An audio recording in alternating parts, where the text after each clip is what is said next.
खबर इसी केस से है जहां जनता कैबिनेट पार्टी की लोकसभा उम्मीदवार भावना पांडे आईपीएल आवास बचाओ धरना स्थल कम्युनिटी सेंटर पर पहुंची। उन्होंने धरने पर बैठे व्यक्तियों से बातचीत की। उन्होंने बताया कि मैं तीसरी चौथी बार यहां पर आई हैं। उन्होंने कहा कि मैं जब आई तो यहां पर काफ़ी लोगों के घर टूट चुके थे। उन्होंने कहा कि उन्होंने उच्च अधिकारियों से बात की और घरों को तोड़ रही जेसीबी मशीनों को वापस भेजा। उन्होंने कहा कि इन लोगों को कोर्ट के द्वारा 3 महीने का आश्वासन मिला है। मैं सरकार से गुजारिश करती हूं कि इन लोगों को इनके मकान दे दिए जाएं, अन्यथा हम लोग आंदोलन करने के लिए मजबूर होंगे।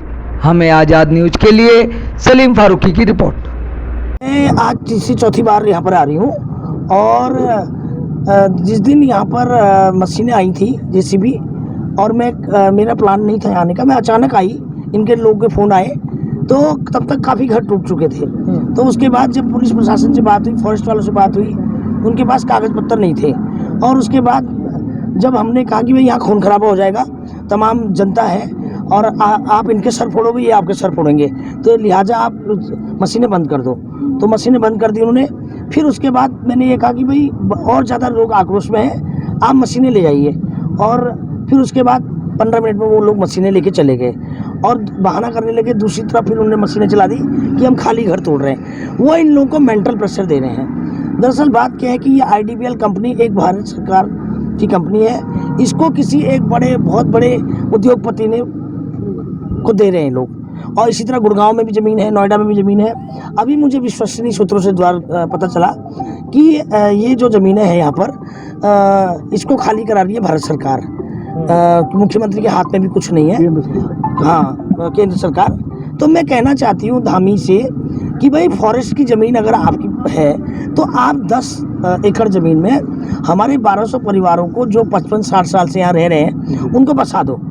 200-200 गज का प्लॉट दे दीजिए।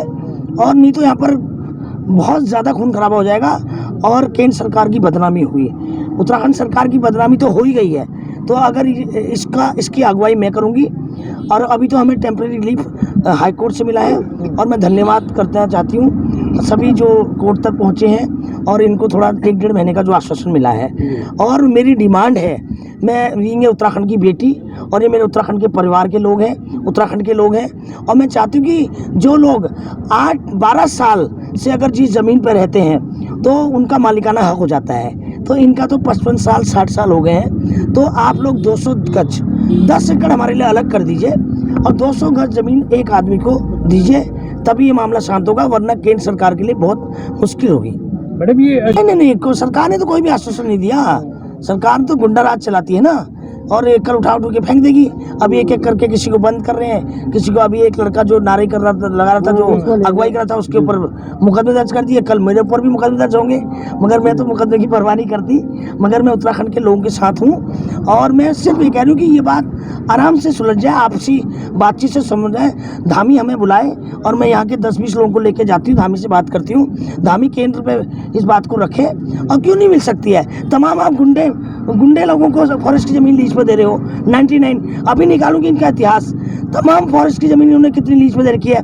मुझको तक फ़ोन आए कि आपको लीज पे ज़मीन तो नहीं चाहिए मेरे उत्तराखंड की, बताइए वजह। दिल्ली में जाके आप बेच रहे हैं उत्तराखंड की फॉरेस्ट की ज़मीन को लीज पे दे, तो इनको क्यों नहीं मिल सकती? ये तो उत्तराखंड के मूल निवासी हैं, तो मूल निवासी को आप बाहर कैसे कर सकते हो?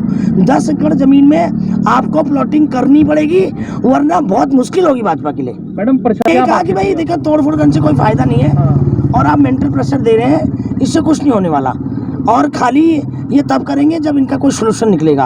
आप मुझे बताइए, जो 50-60 साल से ऐसी ऐसी बुजुर्ग महिलाएं हैं देखिए, और जिनके हस्बैंड वाइफ हैं, जिनके बच्चे बाहर हैं, और कौन रखेगा इनको बताइए? आजकल लोग आश्रमों में छोड़ देते हैं माँ बाप को, कौन रखेगा? इन एक महिला तो कह रही थी आंटी जी की भाई हमारे पास जब कुछ होगा ही तो हमारे बच्चे क्यों रखेंगे? आप मुझे बताइए। और कई लोग आजकल बेटा बहू के साथ रहना भी उनकी अपनी लाइफ होती है, डिस्टर्ब भी नहीं करना चाहते। मैक्सिमम ऐसी बुजुर्ग परिवार यहाँ पर हैं ज़्यादातर, कि जो लोग अपने बच्चे उनके बाहर हैं और वो अकेले रह रहे हैं यहाँ पर, तो उनके साथ अन्याय ना किया जाए।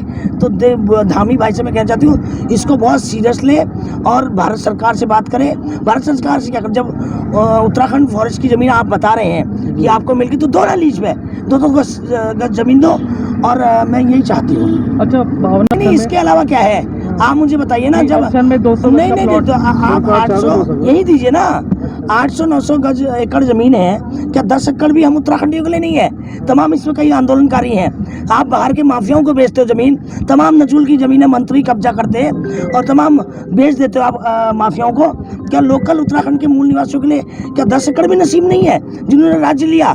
तो ये नहीं होने दूंगी, ये मैं कतई नहीं होने दूंगी। मैं राज्य आंदोलनकारी हूँ, उत्तराखंड की बेटी हूँ, इनके हक के लिए मैं हमेशा लड़ाई लड़ूंगी। मुख्यमंत्री